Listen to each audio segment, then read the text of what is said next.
My name is Stephanie Heibretter. I'm from the National Fish and Wildlife Foundation, and I'm also a member of the Chesapeake Watershed Forum planning team. So welcome to day 2 of the forum and to our session, Herding Cats and Bringing Rockstars Together, Creating Effective Collaboration. Next slide, Jake.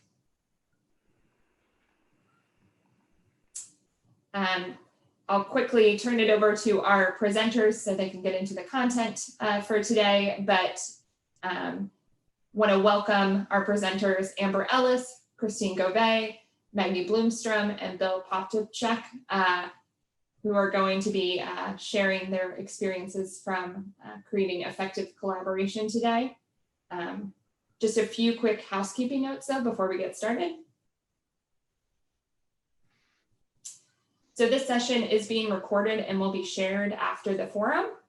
All attendees are muted by the host. So to indicate that you would like to speak when there are times to interact, you can use the raise hand button, or you can use the chat box to put your questions in there, and we will hopefully be able to facilitate and get to some of those. We request that you update your name with your pronoun and organization. And how you can do that is hover over your own image to show the menu and the ... button, and then select rename.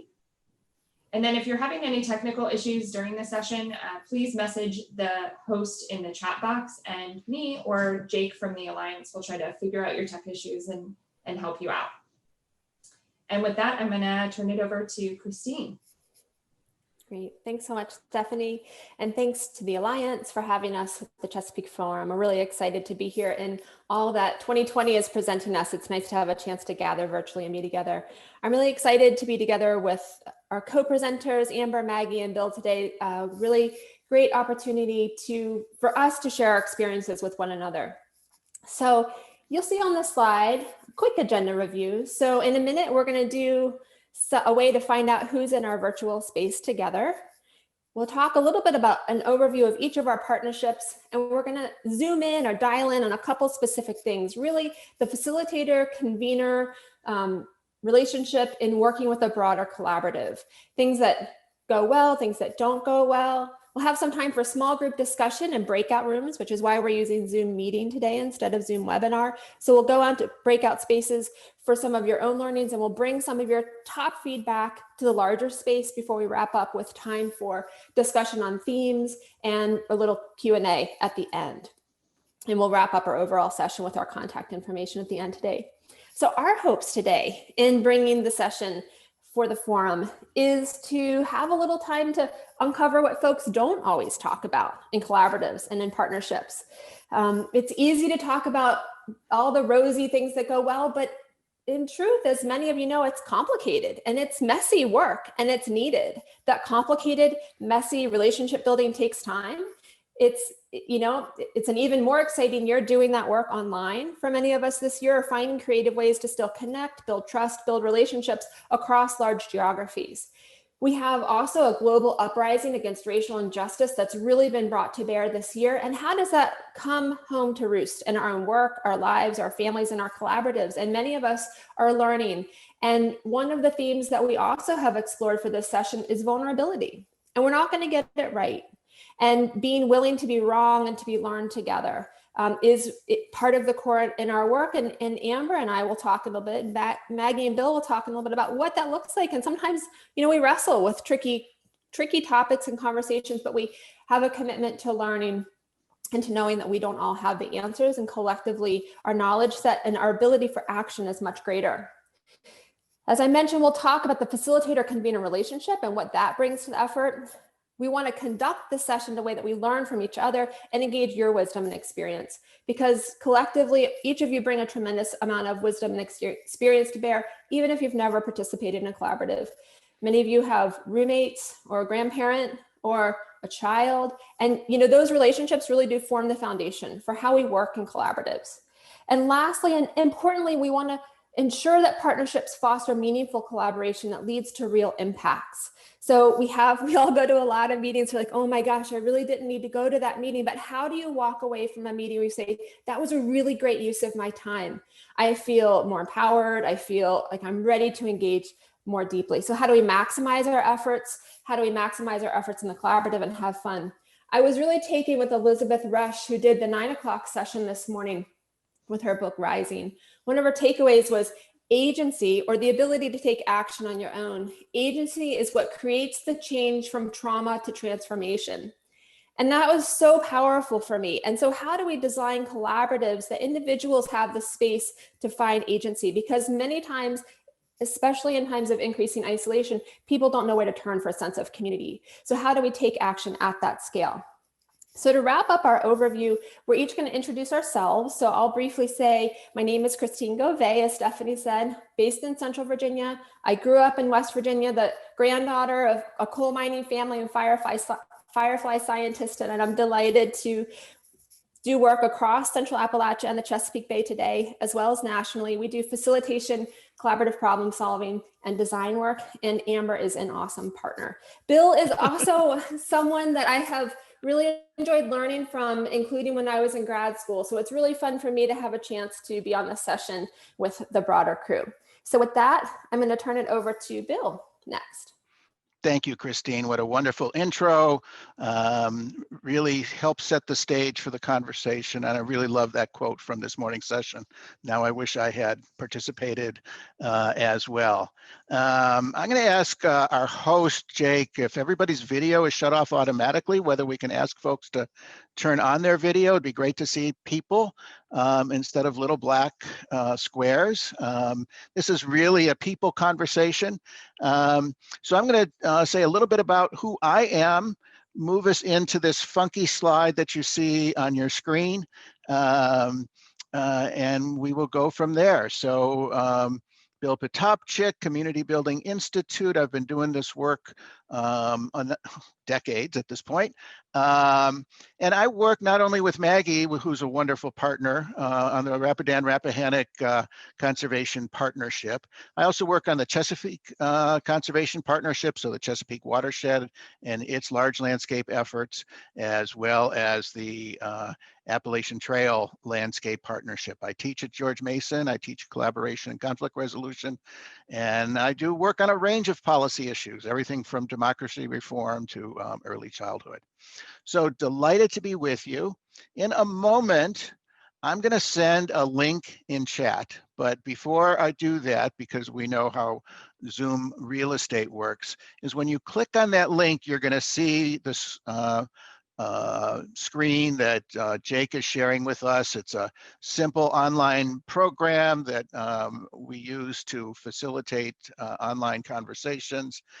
This is a really simple question. We just want to know who's in the room and begin to think about that. So one piece before Jake shuts off the slide is, see that submit button at the bottom?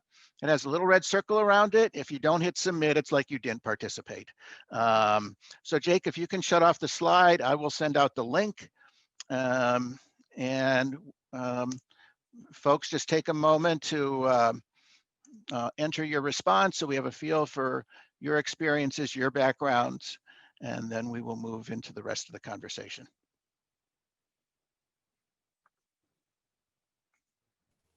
Again, if you're having any technical difficulties, just feel free to let us know in the chat. If you can't find that link, if you hit escape, you can often find your own browser window. It's so nice to see all of you. Yes. Thanks for turning on your videos.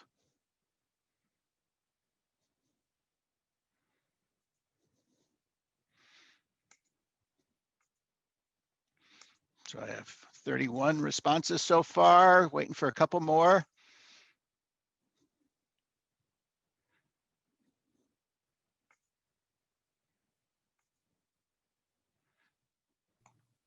So we have 55 participants here. I see about 42 votes. Leave it open for another 30 seconds. So if you're in a place you can't share your video, that's completely fine as well. We do understand that many folks are not. So no shame and no video. That's totally fine. So here's a quick snapshot of who we are. Most of us, but not by much, are from an environmental nonprofit or local or state government. We have a couple from the federal government, only a couple from land trusts, which surprises me. And then folks from community organizations, funder, And there's an other, and I will look at that in a moment, but we asked those of you who clicked other to put your affiliation in chat. What's your level of experience? Most folks are relatively new to this or been involved for less than 3 years. So that's a really helpful piece to know. And a small number of you, 6 of the 44 that responded, have been doing this work for 3 to 10 years. And 2, I'm an old hand. I've been working with partnerships for more than 10 years. So that's absolutely wonderful. So I'm going to stop sharing my screen and turn it over to Amber to lead us into the next session. Before we go there, I just wanted to jump in and that's right. introduce myself. That's okay. Maggie Bloomstrom. So I work with Bill. I'm with the Piedmont Environmental Council, and I'm the Rappahannock-Rapidan Conservation Initiative Coordinator. So that's a lot to put on a business card. I'm actually from Marshall, Virginia. So I'm from the community where I work, which for me just brings a lot of passion. I have a lot of investment here. I knew where we came from and hopefully where we're going to be going. And despite having worked in the conservation field for well over a decade, I'm really new to this partnership stuff, and I'm leading one. So for me, it's a good reminder to be vulnerable, to be open to learning, and you know, understanding that sometimes you go 3 steps forward and 4 steps back. And that's normal, and there's a lot of waxing and waning to this. So there are a lot of questions that I have in terms of power dynamics and just like how to keep the momentum going. So I hope that will bring some of those questions and some of your experience to this. And I want to turn it over to Amber. Great. All right. So I guess I should give us intro as well before I dive into about the consortium. So I'm Amber. I work with the James River Association. I've been there, I think, 10 years. I see my old boss on here. Hi, Michelle. Shout out to Michelle. She taught me everything I know. Anyhow, so like Maggie, I also grew up in Powhatan County. So if any of y'all know Virginia, Powhatan is in the James watershed. It's a rural county that saw a lot of, when I grew up there, there was one stop, or not even a stoplight until I was 13. A lot of the farms near my home turned into neighborhoods. And so I, starting way back in high school, I was like, I've got to do something. And the woods behind my house were my sacred ground. So I loved water and streams and the rural landscape for a long time. So let's get started talking about the Upper and Middle James Riparian Consortium. So James River Association, we serve as the convener of this effort, and we cover the area in green as an organization. And our main mission is to protect the James and connect people to the James. And we do that across awareness, appreciation, action, and advocacy. Go to the next one. But for the purpose of the consortium that we're heading up, this group is focused on basically the freshwater part of the James, the Middle and Upper James watershed, which you can see is pretty much the most of the watershed. There's a little, the Lower James gets real skinny in tidal. So you can see that in the map, the area that we're covering. This covers from Piedmont to mountains. So that's kind of the landscape. And the group is focused around a specific practice, which is riparian buffers and getting more of those on the ground. Go to the next one. So this is the process that we laid out thanks to a National Fish and Wildlife Foundation that funded kind of the collaborative building aspect of this effort. It was a grant from 2019 through the end of next year. And this is a process we laid out at the beginning in our proposal that I wanted to just talk through to kind of bring the way that we're thinking to light. So the first idea, we had a few core partners we were already working with, but we were kind of working on different projects together, one-off things, but how that first year was like, all right, how do we formalize this structure and how do we make it so other partners can easily fit into this? So year one was all about figuring out what kind of structure we wanted to have.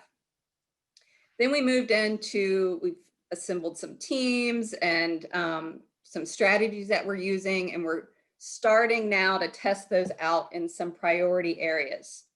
So that's where we're at now. And then probably early next year, we're going to be taking a look at those strategies that we've been using, our structure, and see, is this working? Do we need to shift? Do we need to adapt so that we can kind of go forward with a plan? Because our hope is that it doesn't just end in 2021. The hope is that this group continues for years after. Go to the next one. So this just kind of helps. So where our partnership started, those logos at the top, that was thanks to a grant, a previous NIFWIF grant, actually. I think it was from 2016 to 2018, is when we really started getting more into riparian buffer work and really building stronger relationships with our local soil and water conservation districts. So that grant covered a small amount of buffers and cattle exclusion fencing. And those were the key partners there at the top. So then when we go to apply for the second round, we're starting to build, and this is just a snapshot of some of the key partners that serve, whether it's on an action team or on the steering committee of the group. But you can see that it's grown and isn't just us and soil and water conservation districts. It's now some state agencies, some private entities, some other larger nonprofits, as well as pointing out that Christine with Dialogue and Design is able to serve as a facilitator for the effort. You can go to the next one. And I will pass it over to Christine real quick to just talk about how because going from a few partners to a lot is not, it's just like, oh, and now we have all these partners. Like, that's not how that works. I will say that I struggled a lot, and Christine could probably speak to that with, and maybe some of you will have this, but really I built trust with those core partners, and I really wanted to maintain that and make sure that those relationships were protected. And so when you start bringing in all of these other partners, it starts maybe shifting the direction, or maybe there's some weird relationship between some of them you didn't know about. So I struggle and still struggle with kind of the expansive and keeping it tight. So I'll pass over to Christine, my therapist. Thanks, Amber. Yeah. And I mean, that's real. We all know in families, cases where like Uncle Bill and, like Aunt Noreen have like not spoken to each other in 20 years for some reason that no one remembers. And that's real in partnerships across the board too, especially when you get such a large geography. We have 25 counties approximately in Central and Western Virginia that we're focusing on. That's a large area and a lot of partners. And so recognizing that different partners approach things in different ways is really important, and it's key. So there are a couple things I'm going to touch base on here. One, what we did at the beginning of the effort around listening and developing a key issue report.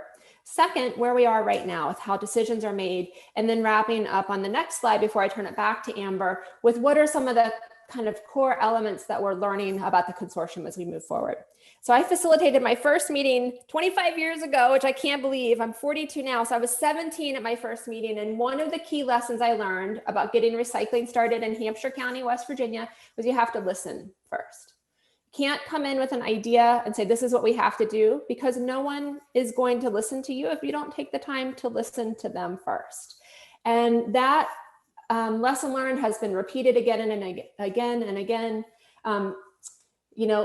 Elizabeth Rush just said that again earlier this morning. I mentioned her talk. If you don't listen, people won't engage, because there's so much going on, especially when we're looking at climate resiliency and people's homes flooding and, river systems changing drastically. So the work of collaboratives and partnerships takes time. It takes relationships and trust. And that's really one of the key things. And relationships and trust are, generally speaking, built over time. Now, sometimes they can, you have that instant connection with somebody and it rocks and rolls.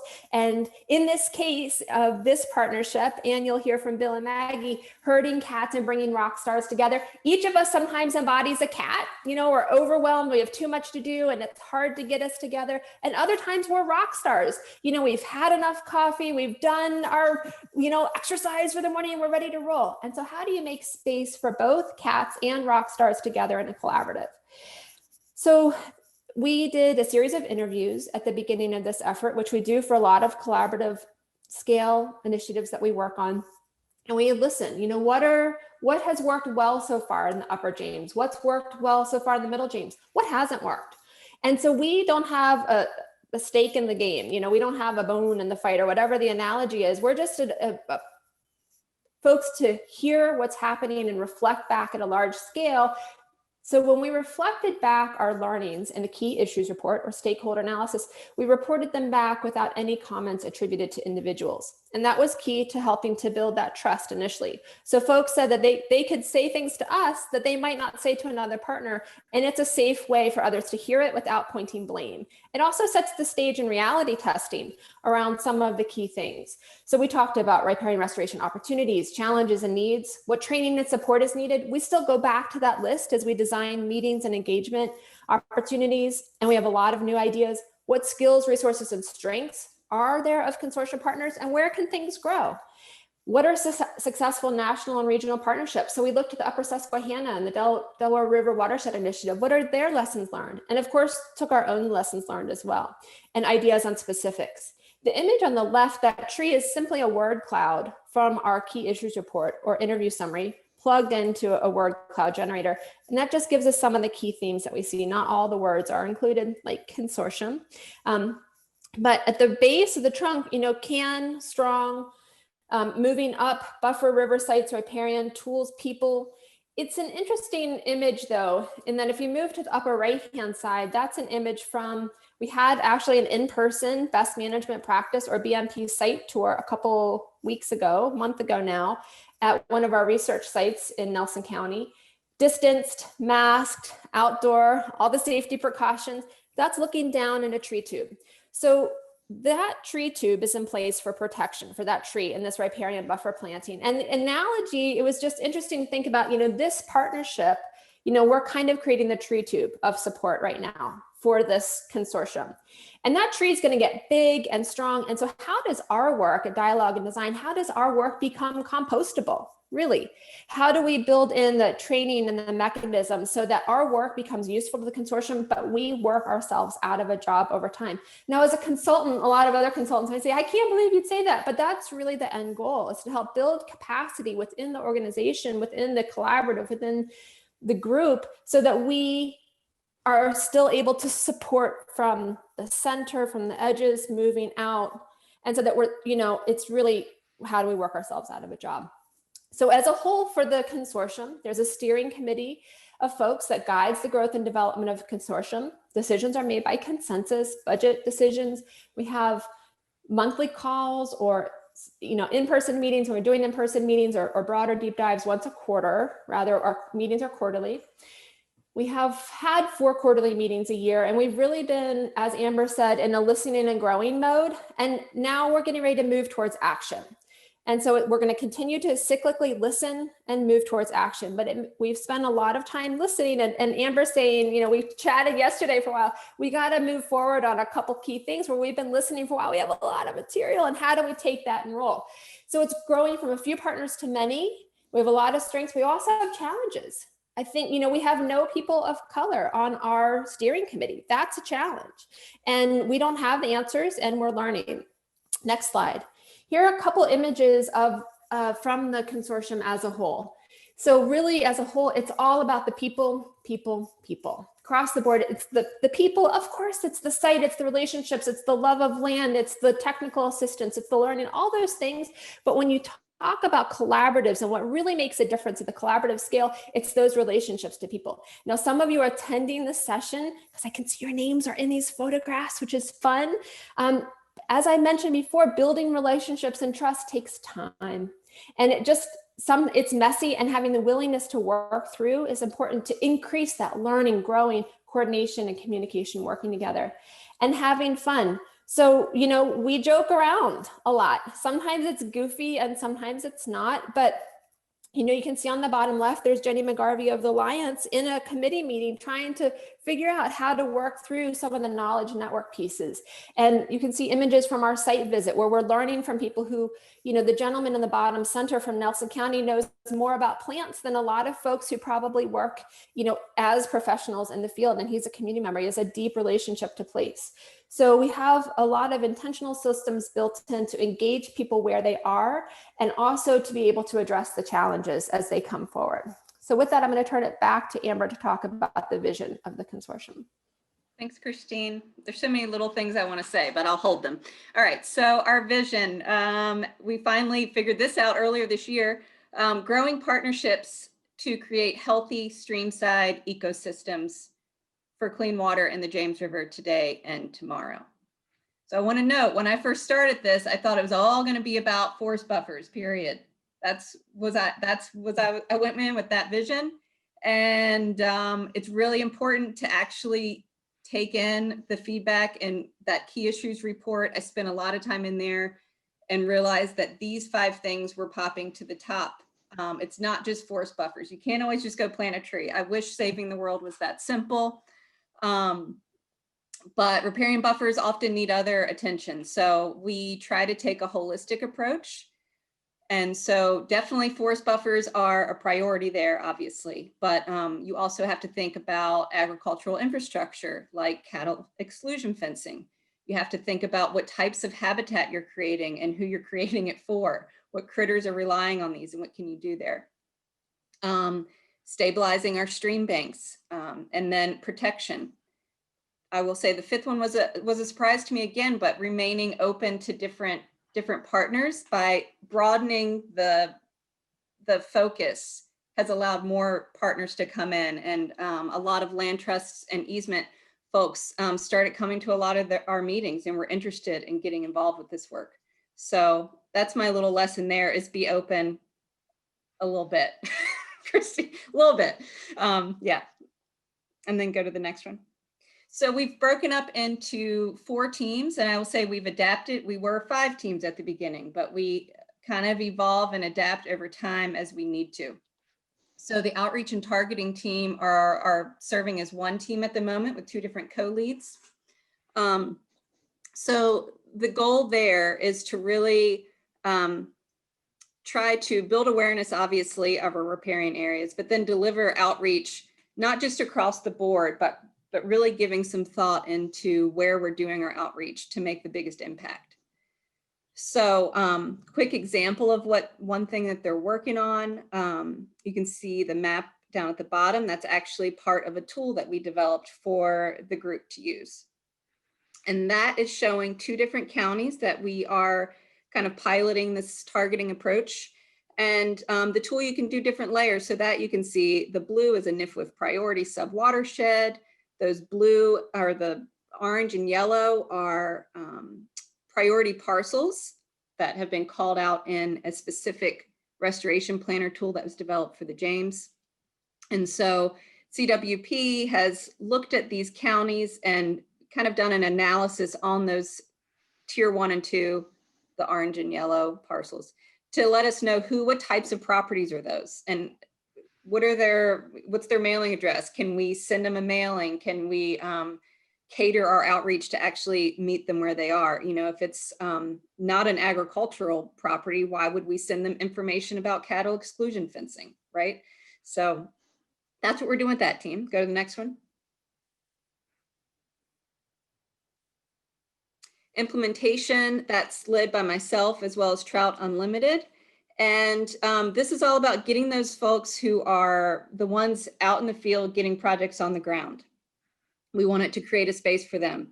And one of the main projects we're working on with that team is this alternative buffer program to kind of fill gaps in these state and federal programs. I'll move quickly. I know I got to make time. All right. And then research team, that is Stroud Water Research Center, as well as someone from our JRA team. And that's really making sure that folks know the most up-to-date methods for riparian restoration.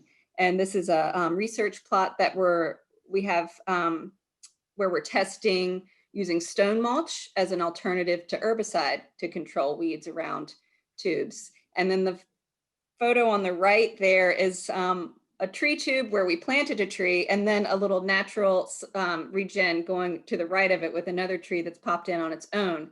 And that picture represents so many conversations that we have as a group. You just don't know. So that's something we're constantly struggling with. Go to the next one. And then Knowledge Network, that's Jeannie McGarvey behind the camera there. They are, Alliance for the Chesapeake Bay is the lead on that, and they're developing a riparian buffer training module in partnership with the Chesapeake Bay Landscape Professional Program, developing a series of trainings around the rural landscape for buffers, and then we'll be doing a series for urban as well. Next one. And then I think this is my last slide. Again, turning all of these questions and problems that people come to us with into an actual solution was really important. We've developed 2 tools that are open to anyone to use, and they're on our consortium website. They're at the top. The first is a coordination tool that you can see. For many of y'all probably know the whole WIP3, Watershed Implementation Plan Progress. So there's goals for buffers. And this tool allows us to break that down by county or by HUC 10 or by HUC 12, and we can see the progress we're making towards those buffer goals and split it up by different types of practices. You can also see partner work areas if you're looking to partner or want to know who's working in your backyard, as well as a place to catalog all of those prioritization tools that partners use all in one place. And then the second one came from that Streamsign program report, came out of a desire for our partners who were saying, we don't even know what programs are out there for people. We know our programs that can assist with riparian restoration, but it's really hard to know all of them. And if it's hard for us, and it's definitely hard for the landowner to know. So we just launched that to help narrow down based on your address and a few key things about your property. It'll print out a report and tell you some of the key programs that you might be eligible for and who to contact in your local county. Next. Amber. Yes. Amazing work. Sorry, I know, I'm trying to get it all in. All right, I'm passing it over. Well, just before you pass it over, how did you find Christine, and what's it like to work with a facilitator? How did I find Christine? Oh, a long-term partner, Laurel, who I think's on the call, I'm calling you out, Laurel, with Center for Watershed. She used to be with Center for Watershed Protection. She recommended them when we were writing our proposal, because I had never done a collaborative before, had no idea even how to write a proposal to do this. So I reached out to Christine during that process. And what it's like, it's great to have somebody to wrestle these questions with and to take care of a lot of the logistics so that I can actually be part of the conversations. Thanks, Amber. Yep. So, Maggie? Hello, here we go. Awesome. Well, we're going to turn over to the Rappahannock-Rapidan Conservation Partnership and jump right in. So next slide, please. Great. So I'll start with the Piedmont Environmental Council, just a little background since we're the convening organization. We were founded in 1972 with a small staff of about 5 folks and some really motivated community members who are concerned about local land use planning and conservation easements as a tool for open space protection. So many long-timers from this area know us as the folks who fought Disney when they were trying to come to town. But we've grown quite a bit since the Mickey era. And now we have a staff of 38 with offices throughout our 9-county region. So PEC has really become a leader in this field, and we're now one of the most effective community-based environmental groups in the country. And then in the nearly 50 years of our work in this community, we've really fostered long-term relationships with our partners and gotten a lot done. Next slide, please. So Virginia's Piedmont stands out as one of America's most successful areas for private land conservation, with landowners donating more than 421,000 acres. And those easements are shown as dark green on this map. For reference, that equates to 2 times the size of Shenandoah National Park. There's still a lot to do. So in the middle of this map, you can see this big gap of the region that contains a sparse amount of green easement blobs. So that area is the headwaters of the Rappahannock River, one of the largest tributaries to the Chesapeake Bay. Next slide. So this is where we're focusing our efforts. It includes the headwater streams of both the Rappahannock and the Rapidan, which originate within or near Shenandoah National Park in the left of this map. And it goes all the way to the confluence of the rivers at the eastern tip of Culpeper County, which is just above the fall line outside of the city of Fredericksburg, to give you perspective. So while nearby regions such as Washington, D.C., Charlottesville, and Fredericksburg are becoming more developed, this region is still largely intact. The watershed contains all of those good conservation values that we look for. So productive farmland, high concentration of historic resources and Civil War battlefields, intact forest, important wildlife habitat, and really beautiful places to recreate. And most importantly, these rivers are vital sources of drinking water for hundreds of thousands of Virginians. Next slide. So despite that laundry list of amazing values in our region, we have really substantial challenges to address. So the primary threats are ongoing conversion of farmland to non-ag uses, such as residential development. And in the past 2 years alone, we've seen proposals to convert over 10,000 acres of farm and forest land to utility scale solar. And these proposals keep coming in. And a big part of what we are focusing on, similar to JRA, is water quality. So a tremendous amount of money and effort has gone into addressing water quality issues through livestock exclusion fencing, pasture management, bolstering riparian buffers, all of this to meet the WIP goal. So last year, Upper Rappahannock Scorecard by the Friends of the Rappahannock, which is shown here on this screen, shows that we're still not there, despite all of this effort. And time is running out before these voluntary practices become required and potentially their funding streams decreasing as well. Something that has both a positive and maybe a challenge is that there's a lot of organizations that are environmentally focused that have a really high capacity. So our Rockstars that we're calling them today. The flip side of that is that we do all seem to work on similar efforts in a similar geography, and we share limited funders. So our partnerships tend to be project-based and generally opportunistic up until this point. Next slide. So 1 year ago, we reached out to our partners to see how we could better collaborate to really ramp up the pace of conservation and stewardship and address the challenges that I laid out. So the logos around this slide here today are our primary stakeholders, and they form the basis of our steering committee as it stands. They have really significant capacity, they're deeply entrenched on the ground in the community with more nuanced constituents that they serve, such as farmers, forest owners, longtime landowners, and local and regional decision makers. For us, it was really a no-brainer to ask these organizations to come to the table to talk about a regional conservation partnership. We've had long-term working relationships with them and have established trust, understanding of their project priorities, and how we could complement each other for a greater effort. And we really didn't need to start from ground zero. We could hit the ground running. This is especially what we needed. When this group started coming together just 1 year ago, it was quite clear from the very beginning, they were not interested in coming together just for more meetings and to talk, and they really wanted to get stuff done. We had a short-term goal of applying for the NRCS Regional Conservation Partnership Program funding, and we really got to work right away. So it's been a year, and I've been really wrestling with a few questions and thinking through next steps with our facilitator, Bill. The first one, like I hinted to earlier, is one of power dynamics. So as the conference title states, these RCPs are full of rock stars. And I really am wrestling with how to balance the wants and needs of individuals and their organizations while ensuring everyone is included. And then how can I, as the coordinator role, represent an organization that is arguably quite large and maybe takes up some significant space, make room for others? And then the other issue that I've been wrestling with, along with Bill, is that of growth and momentum.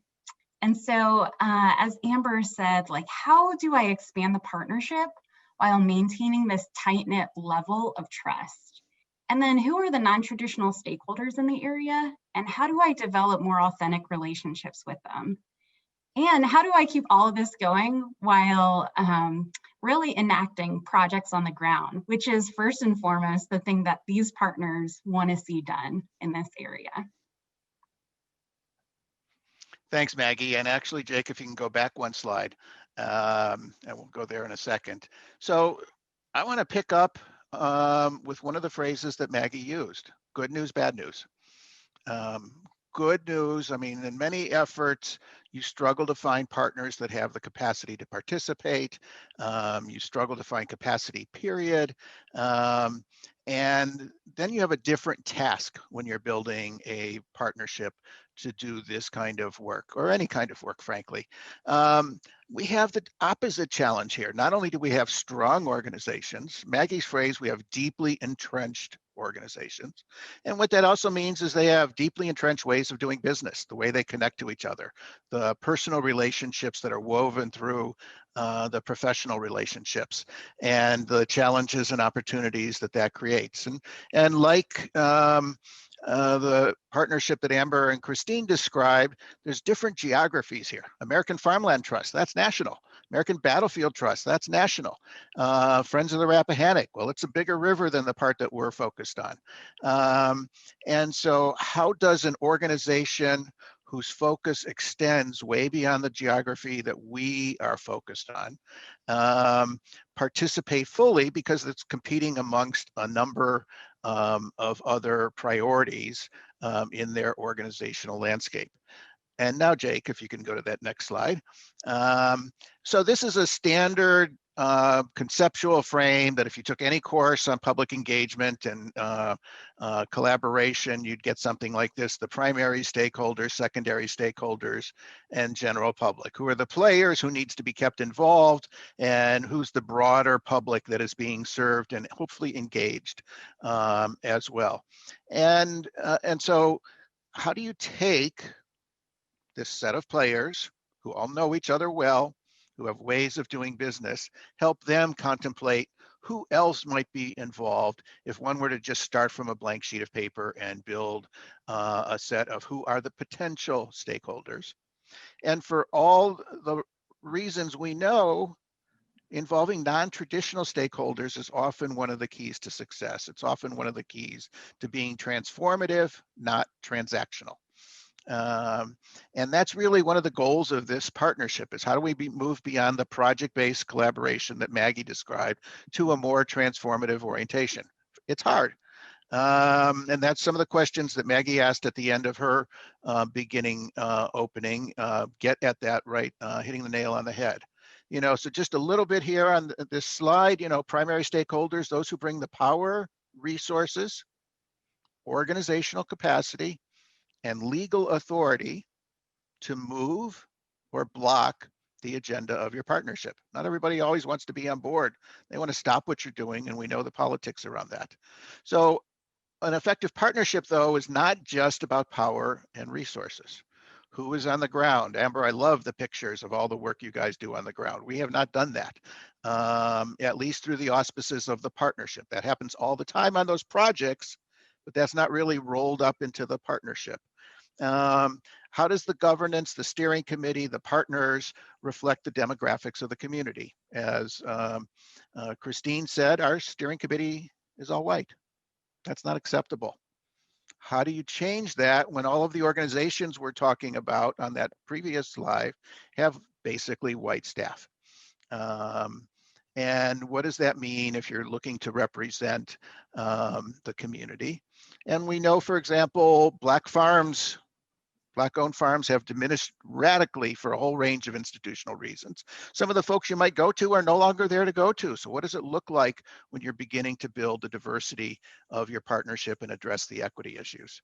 And then last little piece before I turn back to Maggie is I just facilitated a series of meetings for the Chesapeake Conservation Partnership where there's a new public health and equity goal.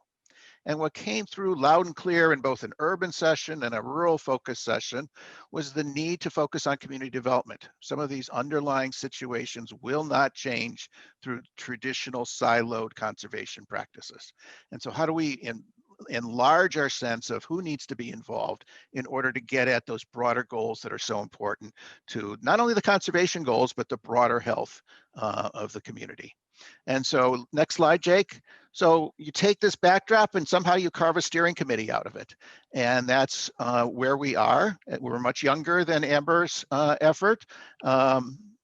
Year is probably generous. And so we're in that stage of beginning to think through the next steps. So back to you, Maggie. Great, thanks, Bill. Yes, next slide, please.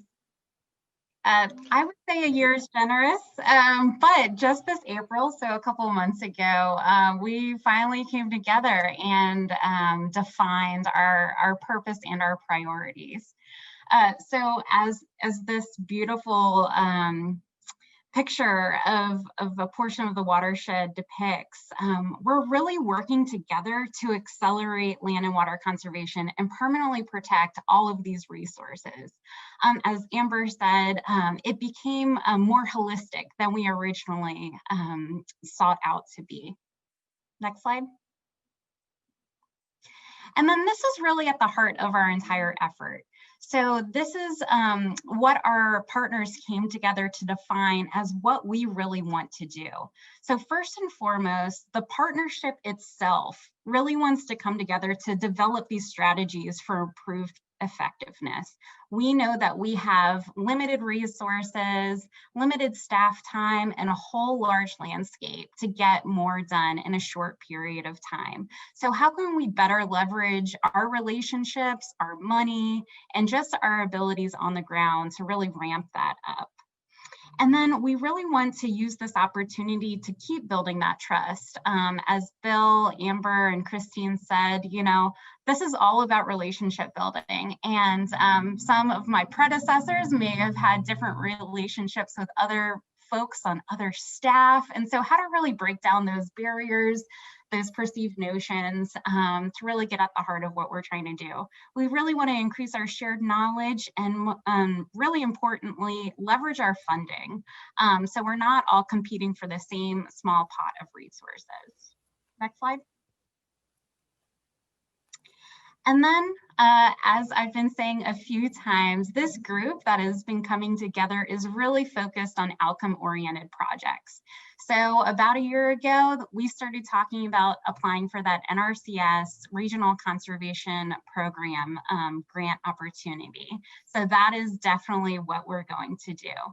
So we're applying right now to get some more money to bring capacity to the region to improve a lot of those water quality goals that I had shown you from the Friends of the Rappahannock report. And now we're at the finish line. And now that we're finally there, some of our partners that perhaps weren't more involved in the beginning are really starting to get excited that they're seeing momentum happening. But what's really exciting is this group is starting to cross-pollinate with ideas. So many of the spin-off concepts that we talked about during the brainstorm phase of the RCPP proposal are really underway. For instance, the Smithsonian's Virginia Working Landscapes and American Farmland Trust started to really riff off of each other and come up with some ideas to really try to protect grassland bird habitat while enacting new grazing measures for farmers. So VWL researchers are working with a small group of cattle producers to initiate a study that will provide insight of how regenerative grazing practices influence nesting success of grassland birds. like the eastern meadowlark or grasshopper sparrows. So in this pilot experiment, scientists are really measuring the nesting success of birds occupying fields that are actively grazed, hayed, and stockpiled. And this project may have never emerged if we were just working in our silos. So this really speaks loudly to the partnership's effort thus far and really brings excitement to what we're doing. Great. Thanks, so much. Maggie. Wonderful. We're going to transition now, folks, into small groups. I want to say, Bill, yes? we're going to wait just 1 second before we do that, if that's okay. I have a question to ask you and Maggie first. that's and true. We have a couple questions in the chat roll. So we do actually have time at the end of our session. So for questions and answers, we're just going to pull that time up now a little bit to answer a few of the things that have come in the chat roll. Sound good, folks? All right, cool. So thanks for going back that slide. So one of the questions, so there's been some good back and forth in the chat roll. Million Acre Challenge asked how you found funding for your facilitators. Amber's addressed that. I'm going to answer one question and turn it over to Bill and Maggie about how do you define the general public? You know, how might they feel that they've been characterized in that way? And then when you have the steering committee, how does that overlap between primary and secondary stakeholders? One of the ways we've approached that in the Middle and Upper James Riparian Consortium is through those interviews that I initially talked about and through listening and asking who should be involved, and then reaching out to that person who should be involved, and then reaching out to that organization who should be involved, who isn't involved, and why are there underrepresented groups where, you know, there are some specific funding gaps and challenges in specific organizations that may mean that the consortium needs to adapt to bring some capacity to those organizations. So it really is, in the same way design is site specific, you know, the representation on the steering committee and the overall consortium depends on what the needs are as well. Amber, would you add anything to that briefly before I turn it over to Bill and Maggie? Just that I didn't really point it out in ours, but having varying levels of ways that people can engage, because not everyone has the same capacity or the same interests. And so we are trying desperately to have that. We have the steering committee, which is more of an investment of time. We have more of the general consortium member meetings that people can just attend a few times a year.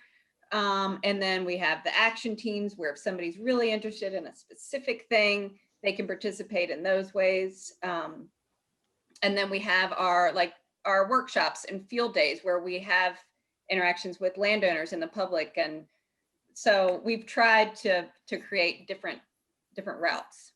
Yeah, great. Thanks, Amber. Yeah. So Maggie and Bill, Maggie, how'd you find Bill? And what's it like to work with the facilitator? And I'd also open it up to address those good questions there in the chat roll too, in your responses. Yeah, so just we have funding available to hire a facilitator as well, and I am super grateful for Bill. Not only is he just very familiar with the conservation constituency in the greater Chesapeake Bay watershed, he has so much knowledge in this field. And for me to work with him, like Amber said, very much like a therapist role at times, but I love that he is able to step back and have that broader perspective when I might just be in the weeds about a particular topic or a relationship dynamic or anything else. So he's able to help me see my way through that at times as well. And again, keep the eye on the bigger prize going forward. Thanks, Maggie. And it's a two-way partnership. It works when both folks are able to engage and be honest with each other about what's really going on, not the party line. And I think that underlies a successful facilitator, convener partnership. Just in response to some of the questions in the chat, Tali, I would never use the words general public in an external facing document. And I think, frankly, in today's polarized age, like when I started in this work a long time ago, everybody would be citizens. We know how the word citizens has become politicized. Residents, I find to be a little flat. And so how we talk about how we engage the broader community, I think needs to be tailored to the community one is working in and indicate intent around inclusiveness. And then there's another question. from Jessica around over top of the primary and secondary stakeholders. And is that to say the steering committee should be comprised of both levels of stakeholders? Ultimately, yes. And in the way that Amber described it, a more mature partnership has multiple ways of engaging folks at multiple different levels, ranging from the conceptual and the policy and the programming to on the ground and the doing. And that's one of the ways to engage a broader level of stakeholders. When you're talking about that steering committee, it often ends up being some composition of those primary stakeholders. That's not necessarily the right way. I want to emphasize that. It is the most common way. And that engaging non-traditional stakeholders, whatever that means, whether it's a community development organization or the local government that never participates, or the local NAACP, or various farmer groups, that's really important to think through. And I find often the juice and the creativity comes from the engagement of those non-traditional stakeholders. Absolutely. And to build on that, there's a comment, concerned public or impacted public. Sometimes, especially in areas where people are having a hard time putting food on the table, or really, living month to month, it's hard to engage in a partnership like this. And so there's a whole additional, range of considerations there about the language we use and the way that we approach people. And in engagement efforts, do we have childcare available? Do we have food available?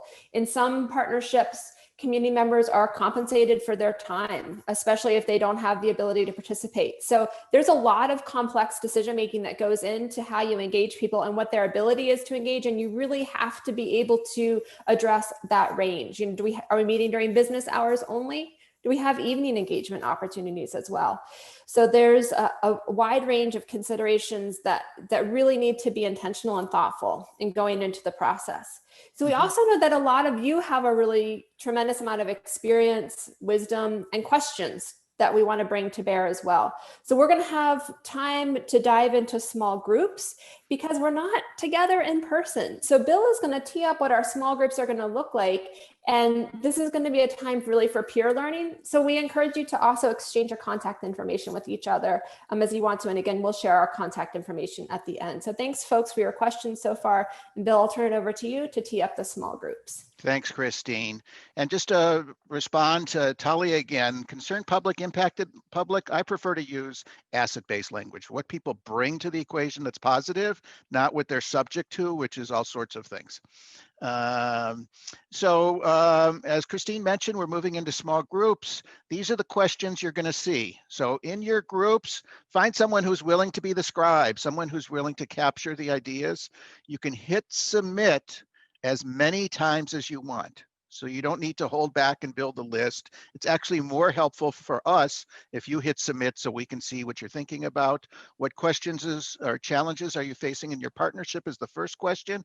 But as we know, there's wisdom in the room. What have you learned as the most important keys to success? And always important, what has created the most fun?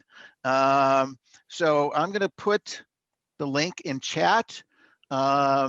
Jake, if you can stop sharing the screen so it's easier for people to get to chat. I want to ask you to click on that link right now, because when you go into your small groups, you will not be able to see the link and click on it in a couple of minutes. So please click on that link. And just to note also, as Bill's getting ready to open it up, sorry, Bill, do you mind if I jump in for a second? Go for it. Because I did. Folks will be able to see what you write, just to know that the entire group will be able to see what you submit. So that's just one thing to be aware of and what they won't be able to see who said it. So, but absolutely, Christine. So click on the link. Jake, if you can move folks into small groups. What do you think, Christine, 15 minutes? Yeah, so we're going to be together in small groups. We're going to ask that you talk about these two questions, introduce yourselves to each other again in small groups, make sure there's some equal air time so that everybody has a chance to share ideas. If you haven't done this before, you're going to go to a space just like this. You'll need to hit accept. You'll have about 15 minutes for discussion. Again, make sure to identify a scribe, put those answers in, and then we'll come back together and look at some top themes and have time for large group discussion based on the themes. Any questions from anybody? Can I ask a clarifying question? Sure. Do you want that when we're scribing, do you want all of capture all the answers in each of those and then click submit at the end, or click submit each time someone shares? Click submit each time. It helps transmit the information to us, more quickly. and Yeah. you can do that as many times as you would like. Great. Thanks, Amber. Anything else? Have fun. We'll see you in 15 minutes. We'll put the questions up again. Don't forget to click. So folks, here's what we see based upon what you entered into CoVision. And so it's this long, emphasis on long, list of ideas, which is wonderful. What we're going to try and do, Christine and I, is to identify the themes and focus some conversation around some of the themes that you've lifted up. And I'm going to start by asking which group did number 3, distinguishing how a partnership collaborative is different from the act of collaborating. If you can actually talk about that a little bit, give a little bit more nuance to that short phrase, and we'll go from there. I think that was our group. I said, I'm here to listen about these initiatives because we're working with a group that we're supposed to be building recommendations for about whether or not a more structured collaborative makes sense for them. If so, excuse me, and if so, what does that collaborative potentially look at? And I said, one of the biggest issues that we're struggling with right now is having them understand the difference between a collaboration and a collaborative, right? Like they are very, they collaborate all the time. We partner with this group, we partner with this group, but there's no formal structure there. And so trying to make them understand the difference between collaborating with someone and actually having a collaborative, and then what are the added benefits of having a structured collaborative in terms of how can it open up new doors to funding? How can it open up doors to new partners, different people at the table? And so that's the conversation that we are struggling with them at the moment, is making them see the difference and the benefits. Thanks, Michelle. Very helpful to get the backstory there. And who worked on number 24? Coaching peripheral organizations to become linchpins and collaboratives, rather than the same organizations pulling everyone together in multiple collaboratives. In some ways, it's the same question, looking at it through a slightly different window. What group did number 24? It was group number 2. Can you talk about that, Kristen? Well, we discussed the fact that we've got some groups across the landscape that do amazing work and really have figured out how to develop these regional collaboratives. And the question is, how do those groups help seed it in other places where there's not quite the same bandwidth or ability for developing a collaborative, as opposed to, you know, some of our large and successful organizations across the Bay becoming the entity that is building the collaborative in that area. So we just talked about some of our, you know, Bay-wide organizations that have been really successful with this, like the Alliance, like the Chesapeake Bay Foundation.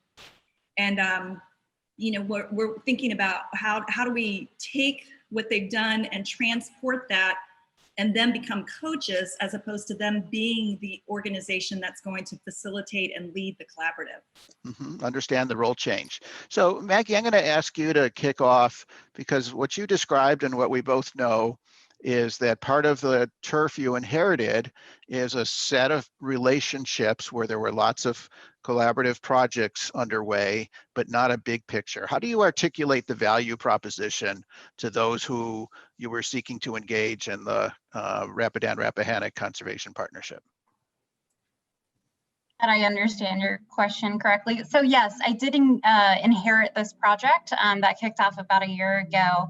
And so when working with these organizations that have high capacity and are already working in this area, the value proposition for like what they might get out of it and what we might get out of it is just more on the ground. So getting more done and being able to leverage our resources. So when people are contributing to the partnership overall and collaborating, they will get more in return from all of us really working together with our minds, with our connections, both in terms of funders and landowners. So it's oftentimes these landowners are known in silos, but if we're able to bring them a whole suite of opportunities to do, it's easier for one of us to approach a landowner with all of this information than all 5 of us trying to attack a landowner to offer these BMPs or anything else.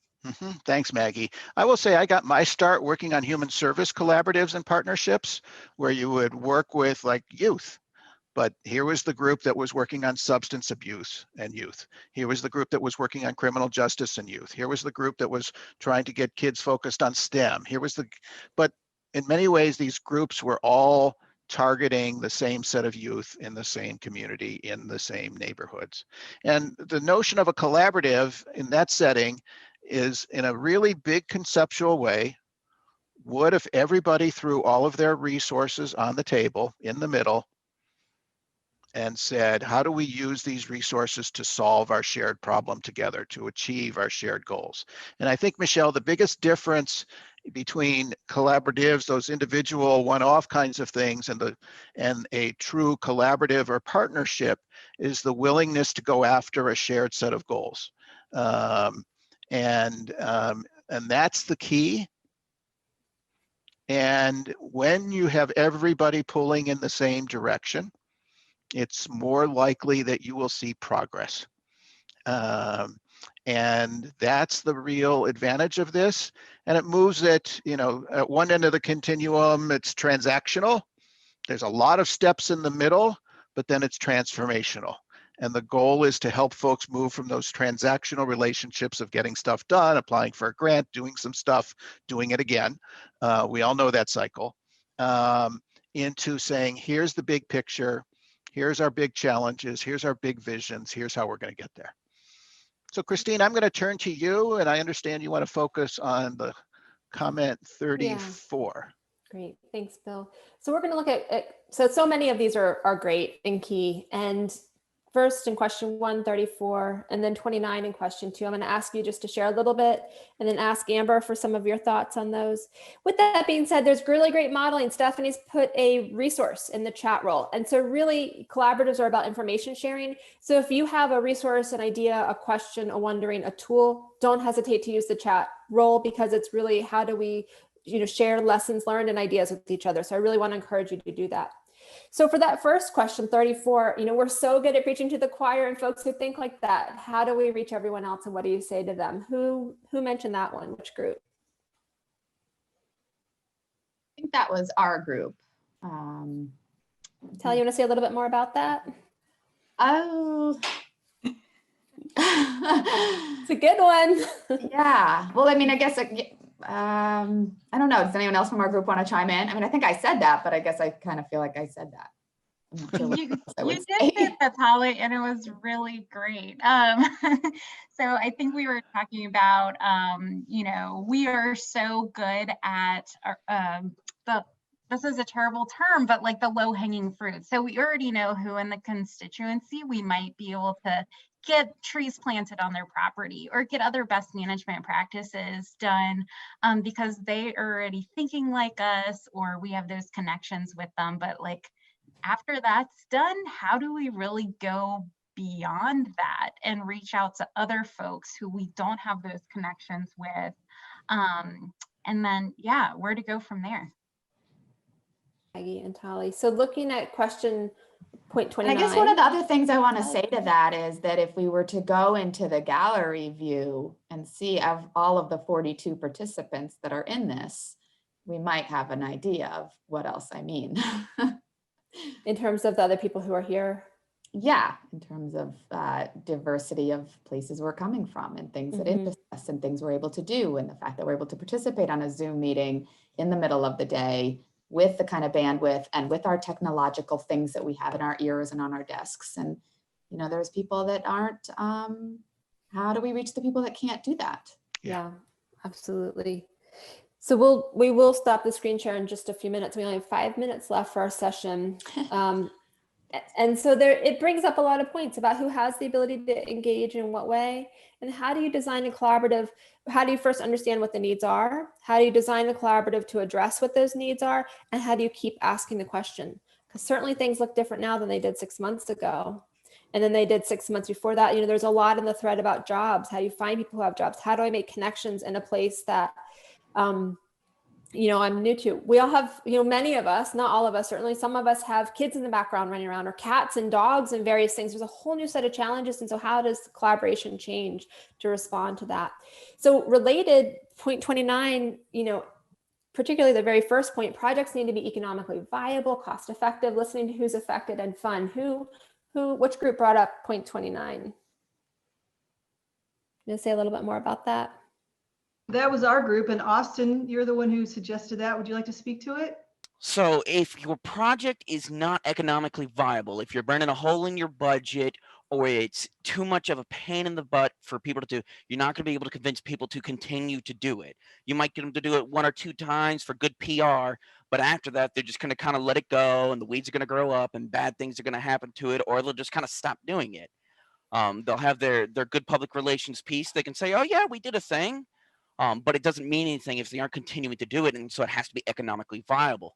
It's also one of the best ways to get people who, say, aren't in our circle. So say somebody who doesn't really understand the environment, but you can tell them, hey, you're going to save a lot of money by recycling rather than just throwing away the old stuff and buying new stuff. By reusing stuff, you're going to save money this way.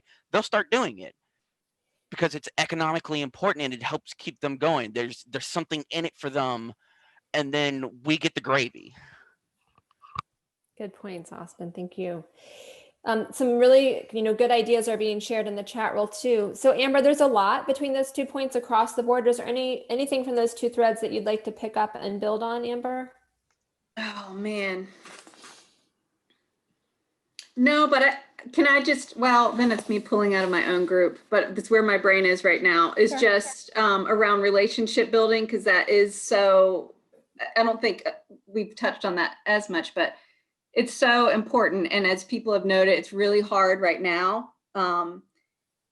It's really hard right now. And so I've found myself, I set an agenda, maybe you hate this, I don't know, but I set an agenda, but then if there was a conversation around, it's really hard to engage people, they might be quiet on the phone. So when there's a moment of the conversation that people are engaged and start really talking about it, I resist the urge to hop to the next thing on the agenda, because people need space for that conversation.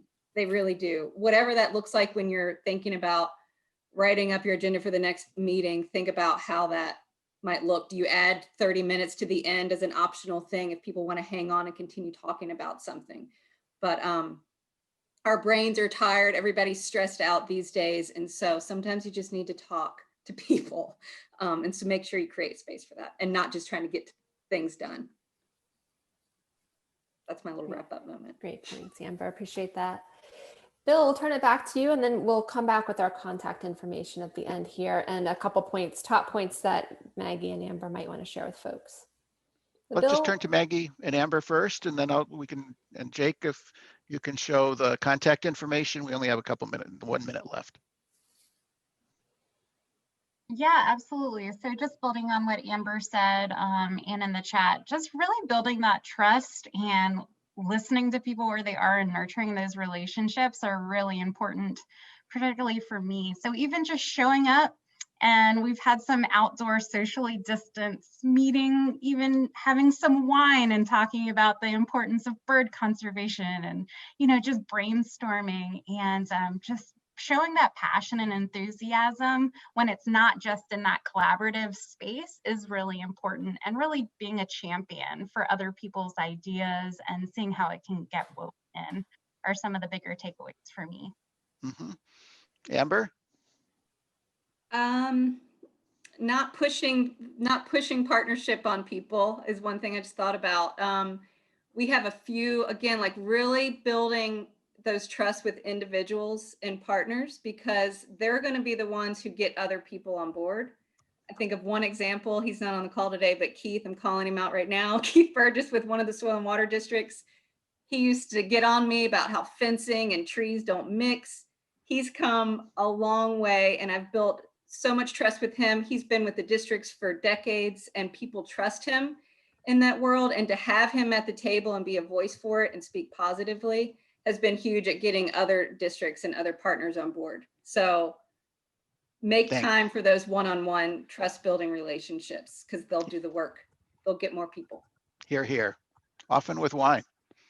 So folks, there's a question in chat around the input that we received. I'd be happy to, the Google Slides are going to be available to everybody, and I'll append what you all said at the end of the Google Slides. And thank you so much, and really pay attention to the top of that slide that's in front of you. Questions are welcome. We all want to love this work. We love to be engaged. Please let us know. Our contact information is there. Stephanie, to you to close it out. And we also want to thank so much for the forum as a whole for hosting us. Hear, hear. Yeah, and a big thank you to all our presenters today for making a really informational and also interactive session. And so giving them a virtual hand, and they also welcome your feedback through the SCED app, where you can choose on a 3-point scale your feelings about this session and put some comments in that will then be scrubbed and given back to our presenters. A couple other reminders, please share your experiences with the hashtag Chess Forum and hashtag Chess Collective. Apparently, if you post a photo, that enters you to win a signed copy of Elizabeth Rush's book. Check out the SCED schedule for the next session that starts at 12:30, and we hope you'll join us then. And I think that's it. Thanks all. Thanks all. Have a great rest of the day. Take care. Bye. Bye-bye.